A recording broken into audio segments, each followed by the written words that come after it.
महाविकास आघाडीचा फॉर्म्युला ठरला। काँग्रेस लढणार सर्वाधिक जागा। ठाकरेंकडे मुंबईची जबाबदारी। पवार 88 जागांवर समाधानी। राज्यात पुढील काही दिवसातच विधानसभा निवडणुकांचं बिगुल वाजणार आहे। याच पार्श्वभूमीवर महाविकास आघाडीचं जागा वाटप आता अंतिम टप्प्यात आलंय। गुरुवारी बीकेसीच्या सोफिटेल हॉटेलमध्ये महाविकास आघाडीच्या नेत्यांची बैठक झाली। रात्री उशिरापर्यंत चाललेल्या बैठकीत जागा वाटपाचा फॉर्म्युला फायनल झालाय। विश्वसनीय सूत्रांनी दिलेल्या माहितीनुसार काँग्रेस 105, ठाकरे गट 95 आणि पवारांची राष्ट्रवादी 88 जागा लढणार असल्याचं जवळपास निश्चित झालंय। लोकसभा निवडणुकीत काँग्रेस पक्षानं दमदार प्रदर्शन केल्यानं विधानसभा निवडणुकीत काँग्रेसला सर्वाधिक जागा लढण्याचा मान दिल्याचं बोललं जातंय।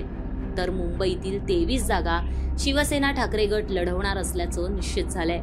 काँग्रेसने या बैठकीत 115 जागांवर दावा सांगितला होता, तर ठाकरेंची शिवसेना 100 जागांच्या खाली येणार नाही या भूमिकेवर ठाम होती। अखेर खूप वेळ चाललेल्या वाटाघाटीनंतर काँग्रेसने 105 जागांवर समाधान मानलं, तर शिवसेनेला 95 जागा मिळतील अशी माहिती काँग्रेसच्या एका नेत्यानं आपलं महानगरला दिली आहे। मध्यंतरी महाविकास आघाडीच्या तीनही पक्षांनी 288 मतदारसंघात जाऊन आढावा घेतला होता।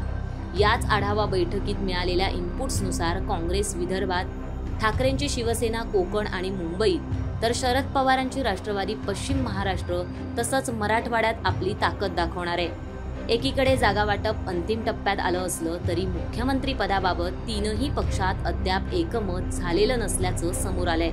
ठाकरेंच्या शिवसेनेकडून मुख्यमंत्रीपद स्वतःकडे घेण्यासाठी पूर्ण प्रयत्न सुरू आहेत, तर शरद पवारांनी मुख्यमंत्री पदाचा चेहरा आत्ताच जाहीर करण्याची घाई नको असं म्हटलेलं आहे।